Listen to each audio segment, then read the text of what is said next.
Welcome to the Real Facts on Real Estate podcast, presented by Sean Patrick Maloney. In this series, we educate real estate agents on how to find success in the industry and grow their wealth to six-figure commissions and beyond. Now here is your host, Sean Maloney. Welcome to episode 219, Understanding Real Estate Jargon. I'm your host, Sean Patrick Maloney. Thanks for joining me this week. This week, I want to talk to you about understanding how to talk in real estate and what different acronyms mean, what different words mean. Just understanding that when getting into real estate, many agents get overwhelmed with all the acronyms and other industry jargon, but make sure to learn it. And when you hear one, when you're out that day, go home and learn it. Because the truth is, to be successful in real estate, you have to understand all your tools. Knowing how to talk the talk can be the difference between knowing how to walk the walk. Failing to understand the options can lead to an agent seeing limited options for their clients and not being able to generate the same sales number. So let's start it out.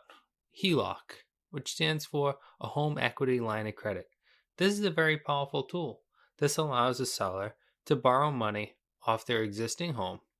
They could possibly sell their existing home after purchasing a home through using a H.E.L.O.C. So the H.E.L.O.C allows them to borrow money, use that money to buy a new home, and then sell their home.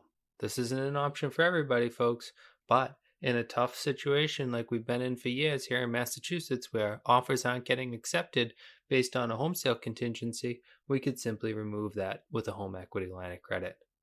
ROI, return on investment.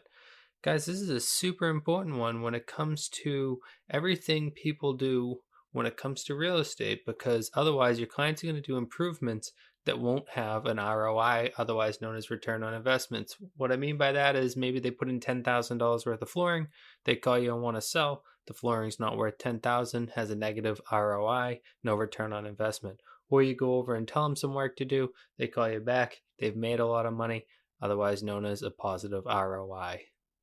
PMI, private mortgage insurance. Typically speaking, when a person puts less than 20% down, they're going to be required by their bank to take out insurance in order to cover the loan in case they default on the loan. HUD, Housing and Urban Development. This is part of alphabet soup, United States and every other country. We have it. They are government agencies. This one is all about housing. Net sale price. This one's important to understand because a lot of times we're talking with clients and trying to help them understand what the seller is going to take out of the money. So the net sale price is the amount of money after the commissions are out, after the different taxes, things like that are out. Or if we're looking at it as an agent, we're looking at net sale price. It's after any seller's concession or anything is removed when judging how much our commission is going to be. Repairs, things like that have come out, because at the end of the day, the seller won't be paying his commission if set on net sale price based on the total gross, because that would be unfair. It's money they didn't take in. Assemblage. Assemblage is the idea of putting more than one lot together to grow the lot size and combine the two of them.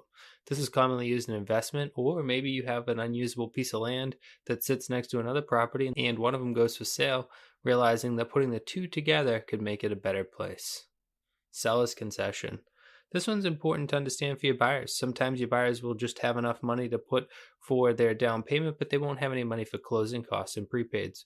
Well, seller's concession says that some of the money at the closing is going to revert back to the buyer in order to cover their closing costs and prepaids. So this is a great way to bridge the gap and, again, to make another deal happen that you may not have seen happening because of the idea that you found money. Or a kick-out clause, first right of refusal.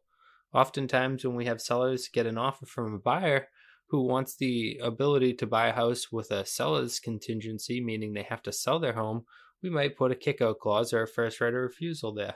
What that is saying we're going to continue to market this home, and if another buyer comes in, we're going to give you the option to get rid of the idea of your home sale contingency, and you get the first right to refuse that. So if it comes up, they have, depending on the amount of time we wrote, that amount of time, and they have to either keep it the same terms or match the new terms, depending on the way we wrote it up. But ultimately, they get to decide whether they want to move forward or let it go. 203K. This is a great one. It's a rehab loan. This is a way to improve a home by taking a purchase price of the home and repair price of the home and adding them together as long as they appraise out and the bank lends you the money and it all becomes one loan. One of the bigger risks with this loan is the fact that the interest rate is a little bit higher, but overall lets things happen that may not have happened otherwise. FSBO. These are our best friend, right? For sale by owner. These are properties that the owner has decided, I'm not going to utilize an agent. I'm just going to put it up for sale by owner. REO. Real estate owned. This means that a bank owns the property. These are often opportunities, but also there are a lot of things you should understand when buying an REO. One of the biggest ones is the liability upon the buyer and the idea that banks can sell them pretty much as is, as seen, you don't even know. And when you take it on, it's 100% on you. Lots of times, even the costs are on the buyer. FHA, Federal Housing Authority, another government alphabet soup. They are the guys who help out with the loans and everything like that a lot of people are using. The FHA loan, one of the more common products, 3.5% down most of the time. So the FHA, another government agency. Title V. This in Massachusetts is the test to see that a septic system is up to date. Septic system being a personal sewage treatment in the yard versus going downtown to your typical town sewer. So Title V is a certificate that we need in order to close a home here in Massachusetts that has a septic system. If the septic system fails Title V, then it needs to be replaced. And if a buyer takes on a property with a failed one, then they have 2 years, and don't hold me to this, always make sure to look at town and local government laws because they do change. They have 2 years to install a new approved system. Last but not least, I want to go over pre-approval and pre-qualification. So pre-approval versus a pre-qual.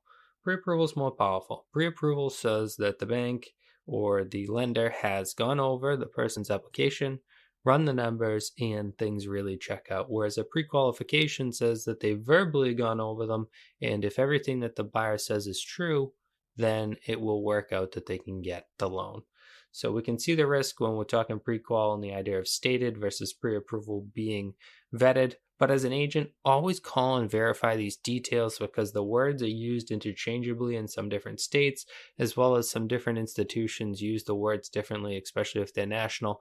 So always read the fine print and always check in with your lender to make sure you understand exactly what they are qualifying or approving, and to make sure that your buyers have a great experience. Guys, as you can see, there is just a ton to learn in real estate. Terms, acronyms, all sorts of things. If you're looking for a brokerage that can help with that, reach out to us over here at Movementum Realty. We'd love to talk to you. Thank you so much and have a great week. I look forward to talking to you next week.